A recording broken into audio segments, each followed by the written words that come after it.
I feel so nervous right now. Wow, it's been a minute. Hi guys. Welcome back, or welcome to if you're new here. I'm not really gonna get too into it because it's really not important, but a break, like a week-long break, turned into like a couple-month reading slump, and now I finally feel like I am back and like ready. I also got a new job during that time, so it's just like a lot going on, a lot to wrap my head around and find a rhythm to. So that's that. Quick, easy, painless. I don't come back empty-handed. I come bearing gifts, I guess. Well, gifts for me, and hopefully gifts for you, because it'll give you ideas and things like that. But I have a huge book haul. I have no idea how many books this is. 1, 2, 3, 4, 5, 6 bags and boxes. It's a lifestyle, not a hobby, okay? It's a lifestyle, not a hobby. Without further ado, let's get into some of these books. With our first box, let's see what it has. I've already opened it, but I haven't like opened it. We've got, oh yeah, I'm so excited. Kim Ji-young, born in 1982. Boom. This, I really did buy this because of the cover. I think this is so beautiful. I don't know, it just, it's like really nice. And it also sounded pretty interesting. It has great reviews, and I kind of like that it was short, because you know, sometimes you just need a little break. You need a quick 1-2 read. I thought this would be perfect for that. So very excited for this one. Book number, I forgot that I got this book. I'm so excited. Oh my gosh, it's The Bride Test. So backstory on The Bride Test, I finally read The Kiss Quotient. I feel like it was huge, it's still huge, but it's been a minute since it's been out, and I finally got around to reading it, and wow, I loved it. Oh my gosh, it was so cute. It was just such a beautiful love story with the perfect amount of spice and cute and romance. So big fan. So promptly after finishing that, I bought The Bride Test, and then I pre-ordered her new one, which I think is something the Kiss Principle? Question mark? Might be the name. But yeah, huge fan. So excited to read this. I definitely think that this is gonna be one of those, let me know if you guys do this too, but it's gonna be one of those books that I don't read because I want to save it for when I really need it. I have a couple of books like that. I have The House on the Cerulean Sea is gonna be like that. This book is like that. Is it called Find Me? Andre Osman's like second book after Call Me By Your Name. That's gonna be one of them. Just books that I'm like, you're gonna be my happy place, and so I don't want to waste you on just any old time. I want to wait until I really need you, and I really need that extra like love cuddle, book love cuddle. Hopefully that's not weird that I do that. But yes, okay, The Bride Test. Oh my gosh, we have all the good love books here.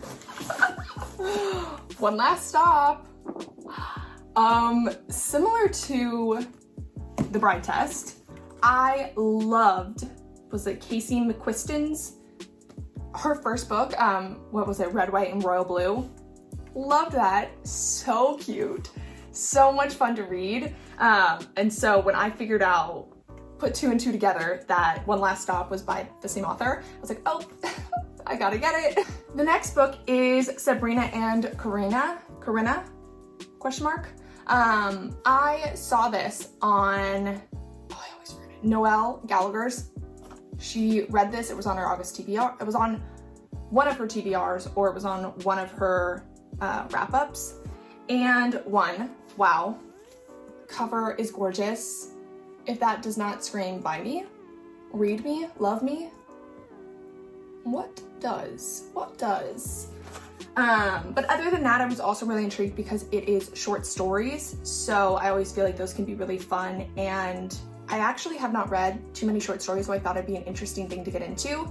And I also, after going into this huge reading slump, I am definitely more aware of the proper steps or the right steps to take to get out of one. And so I think reading, if I was in like another reading slump, short stories would be a really great way to dip my toe back in and try to, I guess, overcome that slump. Okay, and now on to the last book of the first box. Guys, we got a long ways to go. I'm scared. But last book, Under the Udala Trees. Again, I saw this on the same video where I saw Sabrina and Karina, or Sabrina and Karina, cover immaculate. But two, I think the story is really beautiful. It is about, here, I'll read a little bit. Ijoma comes of age as her nation does. Born before independence, she's 11 when civil war breaks out in the young Republic of Nigeria.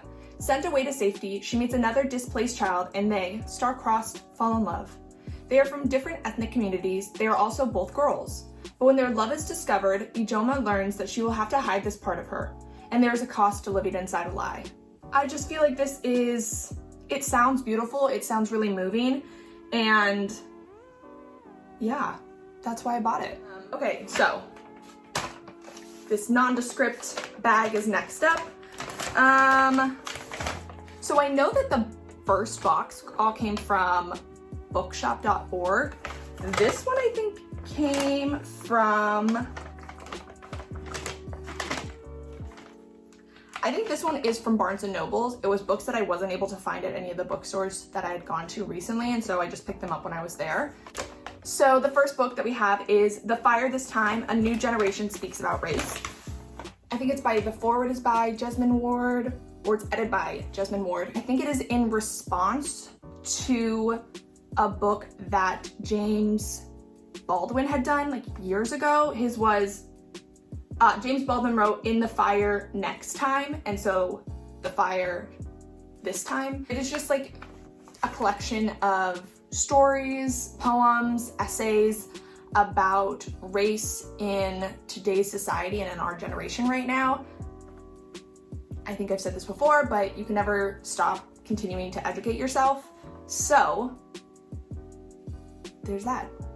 The education, the unlearning continues. We have Marilynne Robinson's Gilead. I saw that it won a Pulitzer Prize, and I read somewhere about how Oprah picked this one and all of the 3 other ones from this. Robinson has this book and then 3 other ones from the same town, same time period, and it just like takes on a different character, I think. It takes place in 1956. It is this preacher writing a letter to his son about himself, his life, and his like grandfather, things like that. It has a lot to do with God.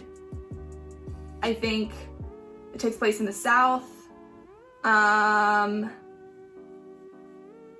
Yeah, but it got a lot of hype.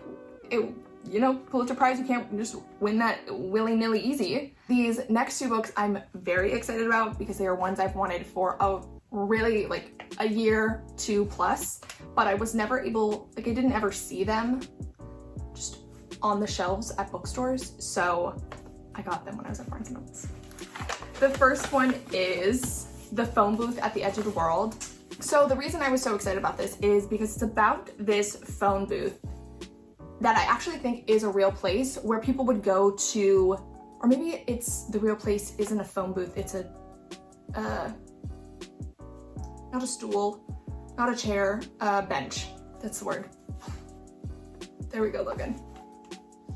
But it's about, this one's about a phone booth, but I think it's after this bench that actually exists, where people would go to write letters or tell the bench, the air there, their grievances, their pain. So this is just about this girl who I think deals with a loss of her mother, and makes a pilgrimage out to this phone booth, and it's just confronting grief, and I just thought it sounded very moving and touching and raw and scary.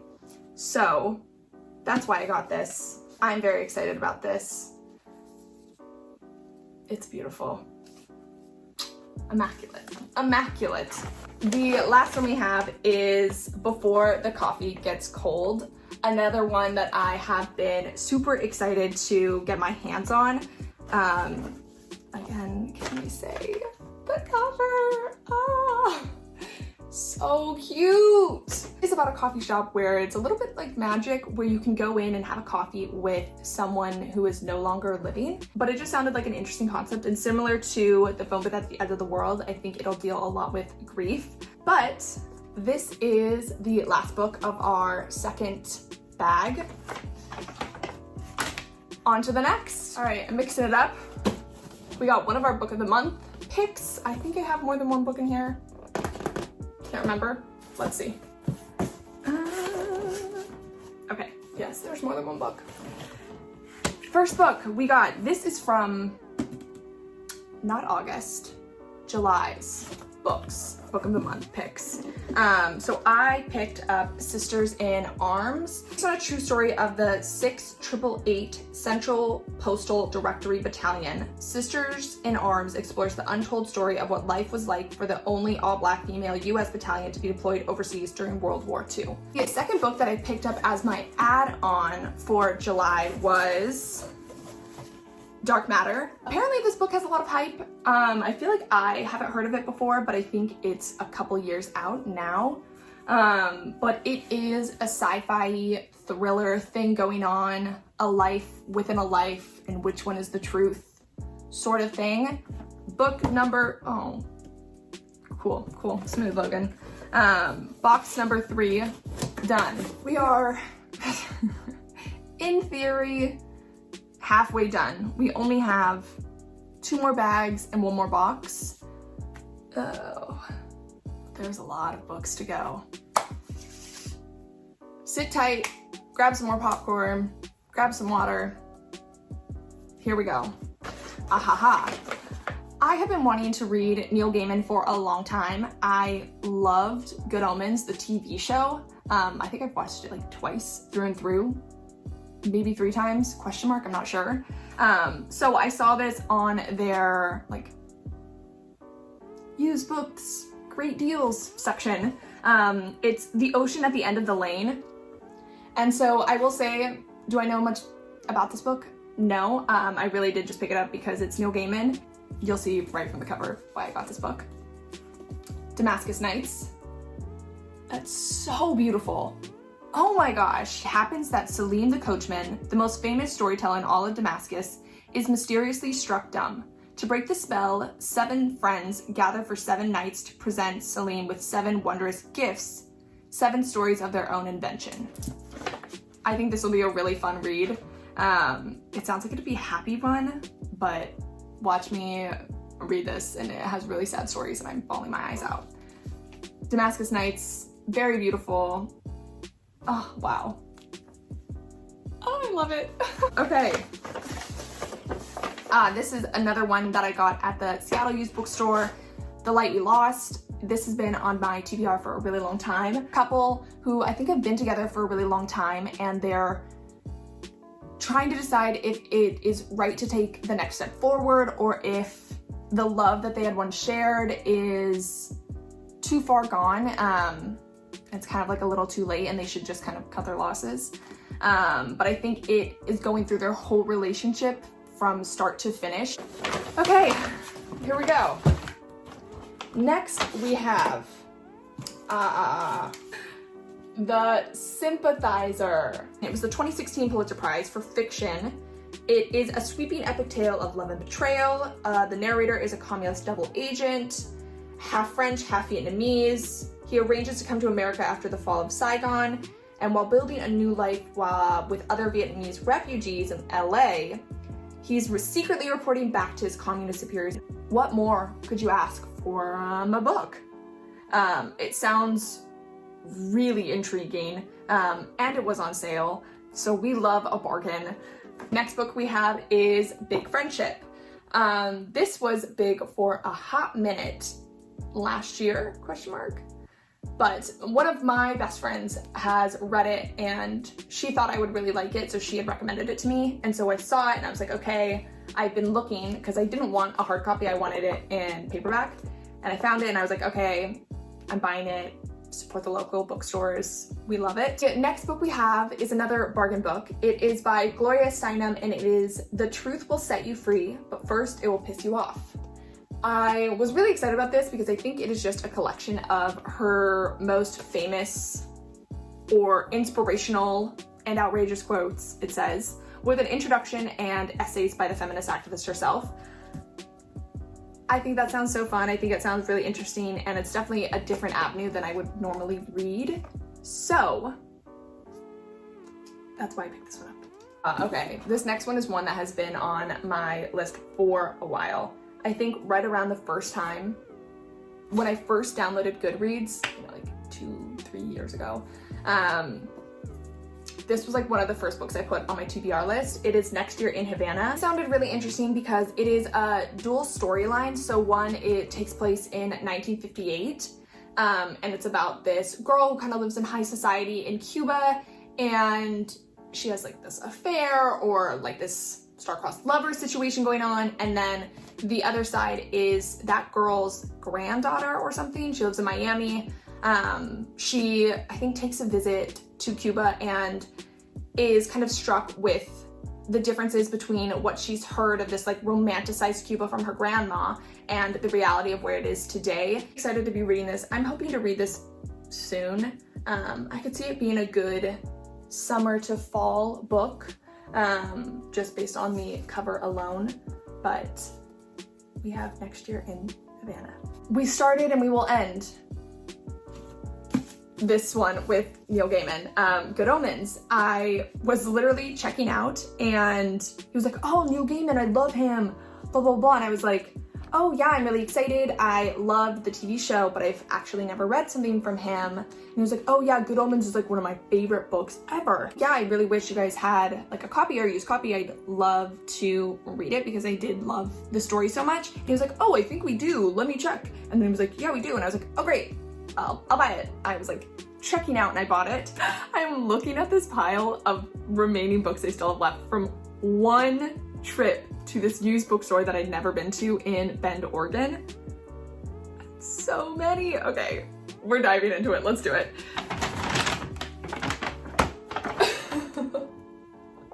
This is insane. Okay, we are starting off. Luster, a novel. This was one of the picks from Bellatrix, which is Emma Roberts' book club. I was hooked because it's like about this young girl who's stumbling through her 20s. Eddie is stumbling through her 20s, sharing a subpar apartment, clocking in and out of her admin job, making a series of inappropriate sexual choices. I was like, period. I was like, oh, I'm gonna buy this book. I should read this because I am also in my 20s, and do I know what I want to do with my life? Do I know where life is taking me? No, I don't. So next we have a book by E.M. Forster, A Room with a View. Beautiful cover. A lot of these books in here are classics because I'm trying to just like read more literature and expand my horizons and read classics because of the high quality writing. So that's why we have this one. It is a star-crossed lovers type of situation. She's torn between the expectations of the world in which she moves and the passionate yearnings of her heart. It's more than a love story. A Room with a View from 1908 is a penetrating social comedy and a brilliant study of contrast in values, social class, and cultural perspectives, and the ingenuity, there we go, of fate. Sounded really interesting. It's also pretty short. So that's why I picked this one up. This next book is The Mountains Sing. I picked up this one because it sounded a lot like two books I really enjoyed, or maybe someone said that they sounded like it, and I was like, oh. Yep, okay.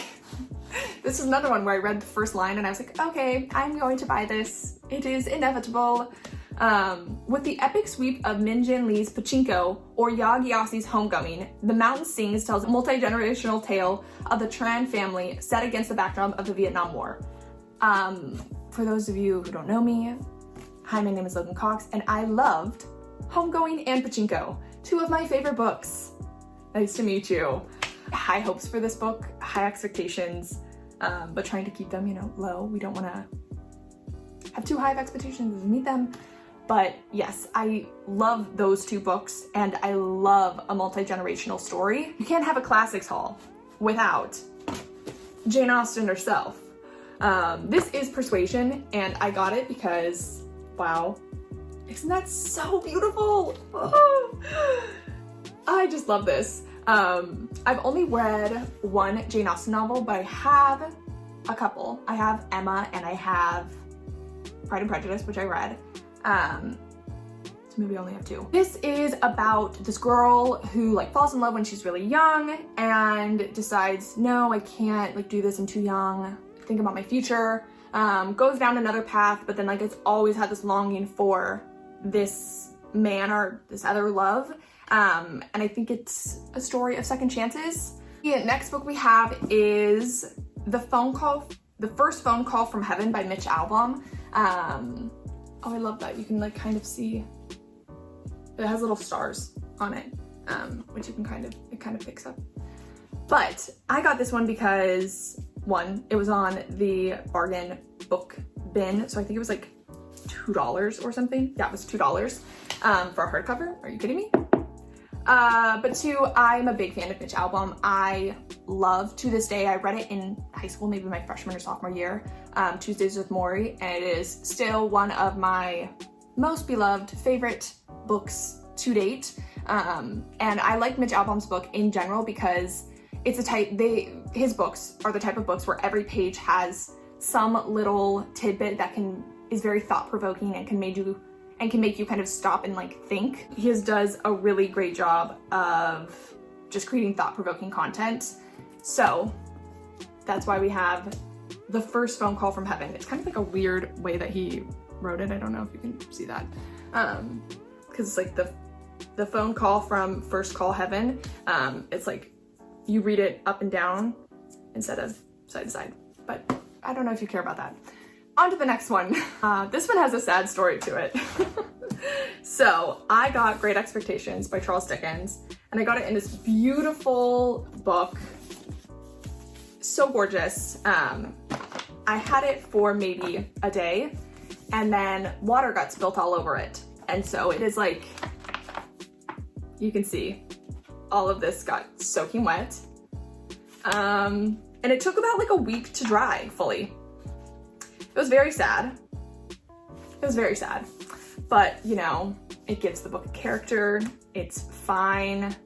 Also, when you first open it, it has this like cute little panel thing, which really sold me because it's just, I have been bent and broken, but I hope into a better shape. And then on the back end, it says, I loved her against reason. And both of those really struck me. And they are quotes, I believe, from the book. So it kind of just moved me in a direction where I was like, okay, yeah, I think I'll really enjoy this.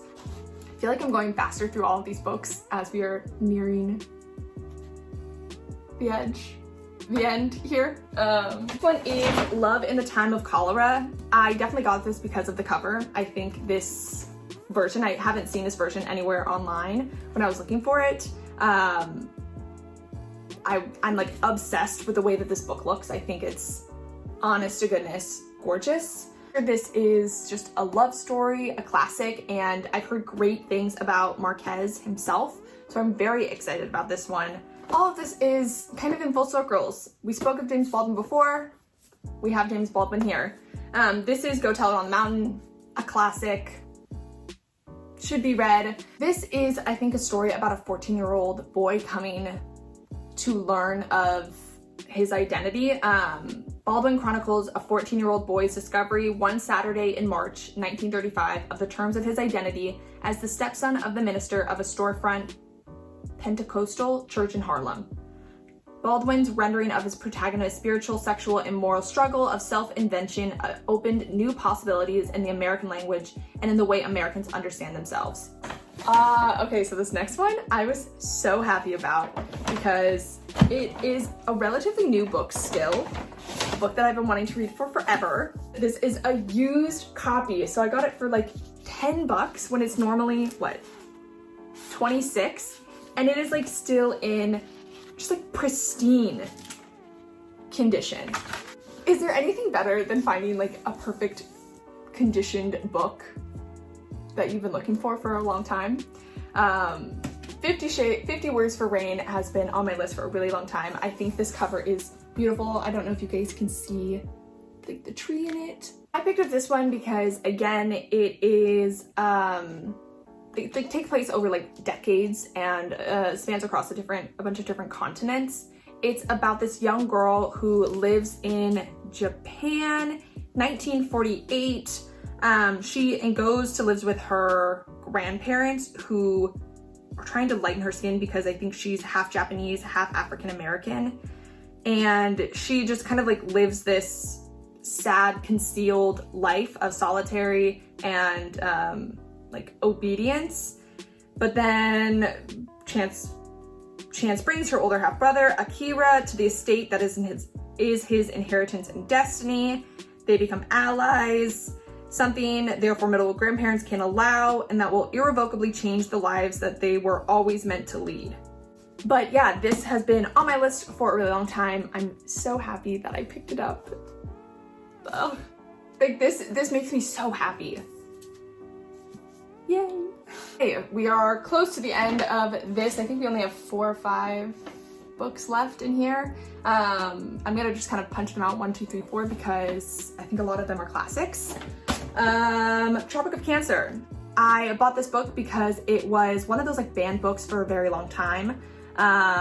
Recently, but was unbanned. Picked it up because it is now an American classic. Sounds intriguing. Why was it banned? That's all I know. There we go. The Good Earth. I actually have no idea what this is about. When my dad and I were leaving this bookstore, he was like, "Oh, The Good Earth, this is such an amazing book. You should get it." And I was like, "Oh, I've never heard of it, blah, blah, blah." He was like, "I'll buy it for you." So he bought me The Good Earth. Through more than 60 years have passed since this remarkable novel won a Pulitzer Prize. We have another Pulitzer Prize book here. It's one of the great modern classics. She presents a graphic view of China when the last emperor reigned and the last political and social upheavals of the 20th century were but distant rumblings for the ordinary people. This moving classic story of the honest farmer Wang Lung and his selfless wife Wu Lan is a must read for those who would fully appreciate the sweeping changes that have occurred in the lives of the Chinese people during this century. Moving right along, we have The Virgin Suicides. I just read Middlesex for the first time. It was one of my book club picks. The book was very interesting, but all in all, I did like his writing style, and so I thought I would pick this one up because I know it was turned into a movie, I think. Yeah, Kirsten Dunst, right? I've never watched it, but I liked his reading style. Why not give him not another chance, but you know, a different chance. Picked up The Virgin Suicides. There we go. And last but not least for this bag of goodies, we have The Brief Wondrous Life of Oscar Wilde. I almost started listening to this as an audiobook because I'm pretty sure the narrator is Lin-Manuel Miranda. I love our good old man Lin-Manuel Miranda. But I was like, oh no, this kind of seems like the type of book you'd really want to read. And so when I was there, I saw it. It's a used book. I love the cover. Picked it up. I really only know that it's about a young man named Oscar Wilde. Okay, and here we are. The final countdown. We have my August book of the month box. I think I have 3 books in here, 4 books maybe.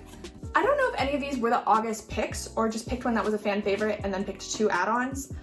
So the first one in my box is Love in Color Mythical Tales from Around the World Retold.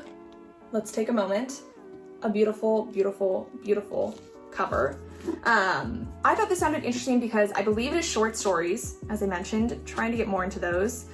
But two, it kind of sounds really interesting because I think she takes a lot of, but this is magical folk tales of West Africa. She also reimagines Greek myths, ancient legends from the Middle East, and stories from long erased places. I just thought it sounded really interesting. It is a lot of love stories as well. Who doesn't love a love story? Second to last book, we have Nothing to See Here. I remember reading this, I think it was at Costco and I was in the book section, and I read the cover of this and it made me actually LOL, laugh out loud. I believe if I'm remembering this correctly, it's about two young girls who have this weird magic power where their like pants or legs will catch on fire. Let's see. There's a catch. The twins spontaneously combust when they get agitated, flames igniting from their skin in a startling but beautiful way. Like, because other than that fact, it sounds like it's just like a contemporary fiction book. And then you're just like, oh wait, there's a catch. They combust. And last, but certainly not least, we have Last Summer at the Golden Hotel. I'm not gonna lie, this was kind of up and down. I was like, oh, do I really want to buy this book? I don't know. Is it speaking to me? The cover I love. I just think that's so fun. It's about these two families who I think own property, but these families have fallen out. But then I think they maybe have to decide if they want to sell or not, and so they have to come together. And so it's just like, will these families still be able to talk? Is there too much beef and, you know, bad history amongst them now?